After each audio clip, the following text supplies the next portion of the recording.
নমস্কাৰ আসসালামু আলাইকুম গুড মৰ্নিং বিগত কেইদিনমান অসমৰ যি সাম্প্ৰতিক পৰিস্থিতি ঢিঙৰ সেই নাৰকীয় ঘটনাটোৰ পৰা উদ্ভৱ হোৱা যি এক উগ্ৰ জাতীয়তাবাদৰ ধাৰা যি ঢৌ চলি আছে উজনি অসমৰ উগ্ৰ জাতীয়তাবাদী আৰু মিয়া খেদাও অভিযান বা খাটি খোৱা মিয়া লোকসকলৰ পৰা যি এক অত্যাচাৰ বা এক ধৰণৰ চাপ সৃষ্টি কৰা হৈছে আৰু মিয়া মানুহৰ যিটো দুৰ্দশা এই কথাখিনি মই ভাবি মোৰ দুদিনমানৰ পৰা খুব চিন্তিত মই খুব ভালকে টোপনি হোৱা নাই মই ভাবিলো যে মই মোৰ মনৰ কথাখিনি কোৱা দৰকাৰ পোনপ্ৰথমে মই এই কথাটো স্পষ্ট কৰি দিব খুজু যে মই যদিও বা বেংগালী স্পিকিং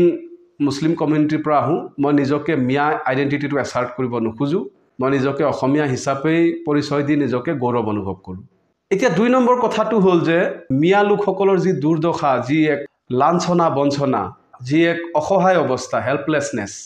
তেওঁলোকক দেখিলে মোৰ দুখ লাগে কংগ্ৰেছৰ বিধায়ক এজন আব্দুৰ ৰছিদ মণ্ডল তেওঁ নিজৰ মুখখন আইনাত নাচাই নেকি তেওঁৰ অকাত কিমান তেওঁৰ ভৰিতলৰ মাটি আছে নে নাই তেওঁ ইমান কাণ্ডজ্ঞানহীন নে ইমান দায়িত্বহীন নে যে জলাজিউত ঘিউ ঢলাৰ দৰে উচতনিমূলক মন্তব্য দিয়ে চ্যালেঞ্জ কৰে আৰে চ্যালেঞ্জ তুমি কাক কৰিছা শৃংখল চলিহা আজি এতিয়া অসমৰ আটাইতকৈ প্ৰভাৱশালী ব্যক্তি শক্তিশালী ব্যক্তি ক্ষমতাশালী ব্যক্তি যাৰ ওচৰত অসম চৰকাৰক ক্ষীণত কৰিবলৈ বাধ্য হৈছে শৃংখল চলিহা এজন ইমানেই পাৱাৰফুল লোক যি অপেনলি কেমেৰাৰ আগত ক'ব পাৰে যে শিৱসাগৰত কোনোবাই ব্যৱসায় কৰিলে বনিয়া গোষ্ঠীয়ে তেওঁক টেক্স দিব লাগিব গুণ্ডা টেক্স দিব লাগিব তেওঁ লগতে এইটোও কৈছে যে নাগালেণ্ডক যদি ব্যৱসায়ীয়ে NSCNক টেক্স দিব লাগে তেওঁকো দিব লাগিব তেওঁ চান্দা নুঠায় তেওঁ চান্দাজীৱী নহয় তেওঁ টেক্স কালেক্ট কৰে ইমানখিনি কোৱাৰ পিছতো তেওঁৰ ওপৰত একো একশ্যন নহয় অসম চৰকাৰে নীৰৱ ভূমিকা পালন কৰে অসম আৰক্ষীয়ে একো নকৰে তেতিয়াহ'লে আপুনি গম পোৱা নাই যে তেওঁ কিমান পাৱাৰফুল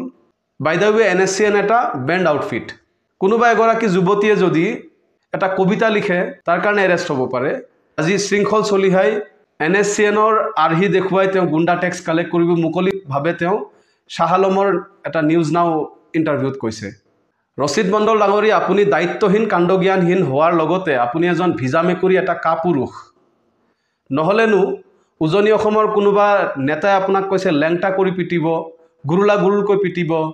য'তে দেখিব তাতে আপোনাক পিটিব তাৰপিছতো আপুনি FIR এখন লজ কৰিব পৰা নাই এহে আপোনাৰ বীৰত্ব আৰু মিয়া লোকসকলক কৈছোঁ ভাইসকল আপোনালোকে এটা কথা বুজক যে আপোনালোকৰ যি কংগ্ৰেছৰ লগত থকা একপক্ষীয় প্ৰেম ওৱান সাইডেড লাভ এইটো পৰিত্যাগ কৰক you should immediately stop this one sided FIR with Congress party আজিৰ পৰিস্থিতি আপোনাক শিকাব লাগে আপোনাৰ বন্ধু কোন শত্ৰু কোন আপোনাৰ প্ৰটেক্টৰ কোন আপোনাৰ মাসিহা কোন কংগ্ৰেছ পাৰ্টি আপোনাৰ কাৰণে একো নকৰে বিজেপিৰ একাংশ নেতাই ক'ব খোজে যে কংগ্ৰেছৰ উত্থান হোৱা আৰু কৌৰৱ গগৈ ৰকিবুল হুছেইন প্ৰদ্যুৎ বৰদলৈৰ লোকসভাৰ নিৰ্বাচনত জয় হোৱাৰ পিছত মিয়া মানুহৰ উপদ্ৰৱ বাঢ়িছে কিন্তু গ্ৰাউণ্ড ৰিয়েলিটিটো হ'ল তাৰ এক্সেক্টলি অপজিট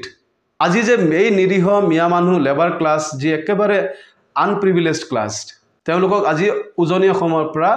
বিতৰণ কৰা হৈ আছে খেদি পঠোৱা হৈ আছে তেওঁলোকে এটা জীৱিকা নিৰ্বাহ কৰিবলৈ কোনোবা ৰিক্সা চলাবলৈ কোনোবা ঠেলা চলাবলৈ কোনোবা চব্জি বিক্ৰী কৰিবলৈ সৰু সৰু এই ধৰণৰ ব্যৱসায়ত নিয়োজিত হৈ আছিলে আজি এই মানুহখিনিক যেতিয়া তাৰ পৰা পঠিয়াই দিয়া হ'ব গোটেই পৰিয়ালটো প্ৰভাৱিত হ'ব তেওঁলোকৰ ৰোজি ৰুটিৰ কথা আহি পৰিব ক'ত গ'ল গৌৰৱ গগৈ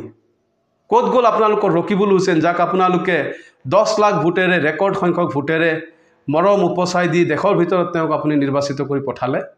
তেওঁলোকে আজি ক'ত নিমাতি কইনা একো এটা মাত নামাতে বৰ্তমানে যিখিনি পাৰ্টি আছে আটাইকেইটাই তুষ্টিকৰণ কৰাত লাগিছে কাক তুষ্টিকৰণ কৰি আছে উগ্ৰ জাতীয়তাবাদক শৃংখল চলিহাৰ দৰে নিজকে গুণ্ডা বুলি পৰিচয় দিয়া লোকসকলক তুষ্টিকৰণ কৰাত লাগিছে কংগ্ৰেছে আপোনালোকক কেৱল ভোট বেংক হিচাপে ইউজ কৰে আপোনালোকে তেওঁলোকৰ সদায়